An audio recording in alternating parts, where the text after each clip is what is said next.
So if it's all COI, no ROI, then all you have is a great idea.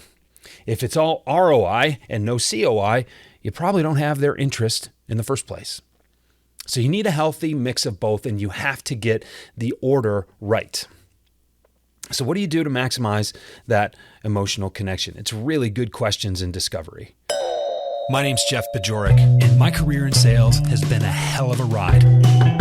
And I want to bring you along with me. If you prefer to sell things at a premium, if you never want to win a deal on price, rethink the way you sell. Welcome back to the show. My name's Jeff Bajorek. I'm your host, and I'm here to help you rethink the way you sell. Today, I want to go a little deeper into this concept, into this rule that people buy emotionally first and then justify their purchases logically later. And you are probably doing something fundamentally incorrect in your sales process that is stalling your progress. It is killing your deals before they even start. And as I get into this, I want to give a shout out to Maria Bross, who actually started this whole thread in my mind several months ago when she sent me a message, and we started going back and forth a little bit, as we occasionally do, with this idea of cost of inaction, or COI, versus return on investment, ROI. And she was asking me about prospecting and strategy, and what do you think about this, Jeff? We've started to shift things a little bit in our own process. I'm just curious where you weigh in. And the more she and I went back and forth, the more I thought, hey, there's a piece here. There's an idea. There's something I could write about here. And so I put that on the blog a few months ago. There's going to be a link in the show notes to Maria's LinkedIn profile. If you're not following her now, you should be. And I'm also going to link to that piece because it goes into a little more detail. And you got my thoughts. You've got my writing behind this. So I wanted to reintroduce this concept in the podcast today because the thing that you're probably doing wrong is leading with ROI. And most people do this because you're taught to do this. And I think it's fundamentally incorrect because you are trying to logic your way into emotion. You can't really do that, not with any regularity. People are bored by facts and figures and statistics, right? But what they're inspired by is an emotional connection to the decision. So what you need to do is not forget about ROI because you need it, and I'll get into why you need it in a minute, but you need to leave it where it belongs, which is closer to the end of your sales process, and move instead toward the cost of inaction, the COI. So what you're doing with COI is building that emotional tension. You are helping your prospect recognize the business case for change.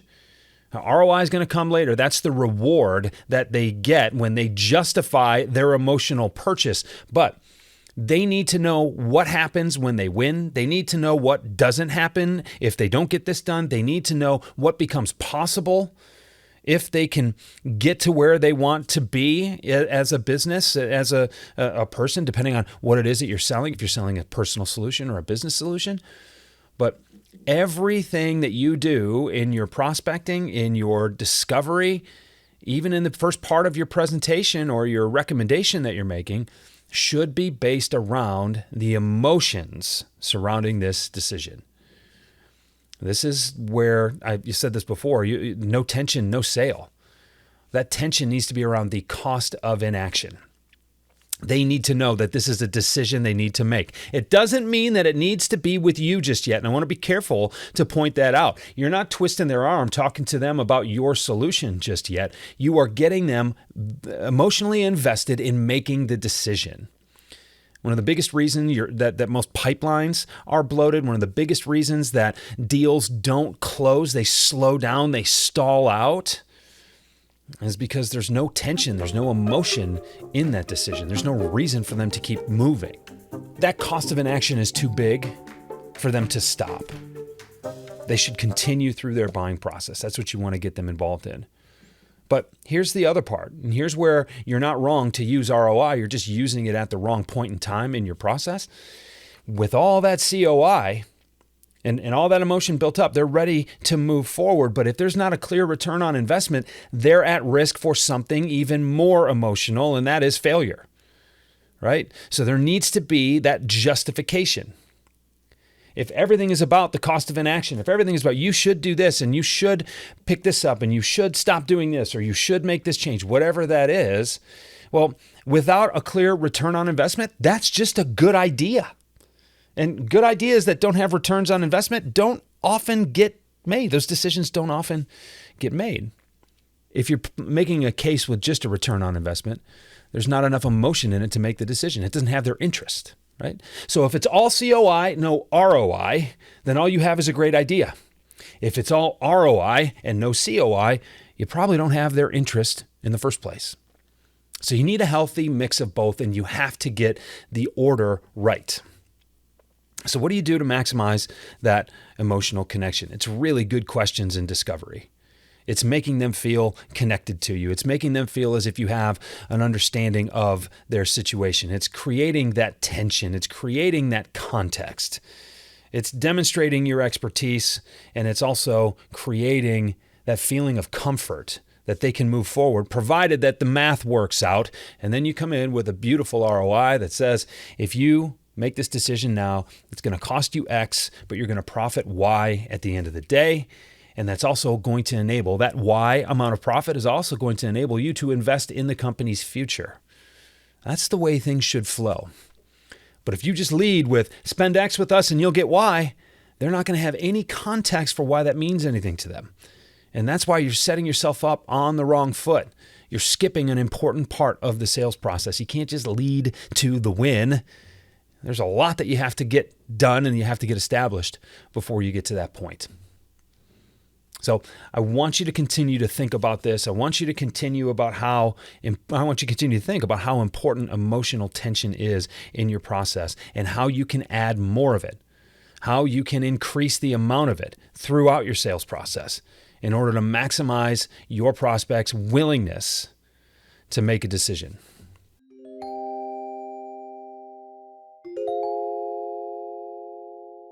Now, I also want to just hint at something here too. This is something I've been thinking about and playing with for the last several weeks, ever since I had a conversation with one of my reps about this.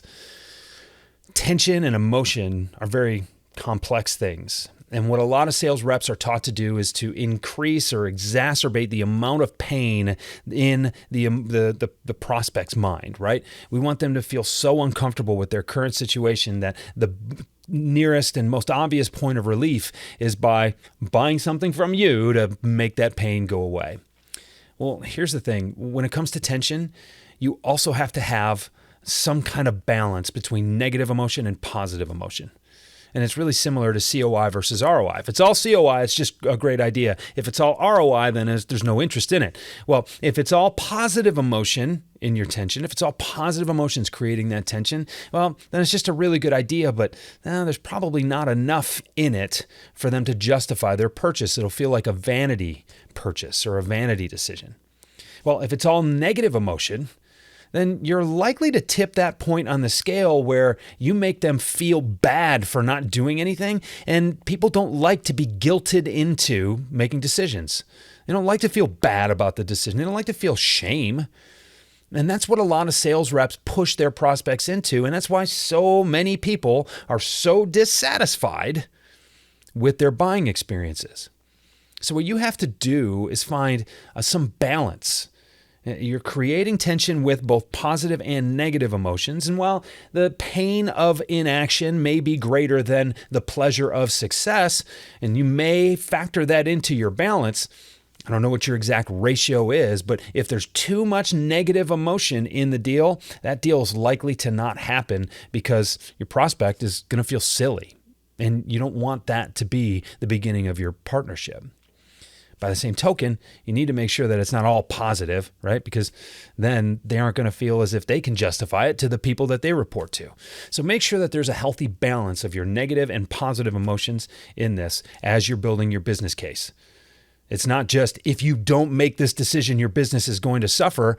And it's not just, if you do make this decision, you're going to get promoted. There's got to be a healthy balance of both.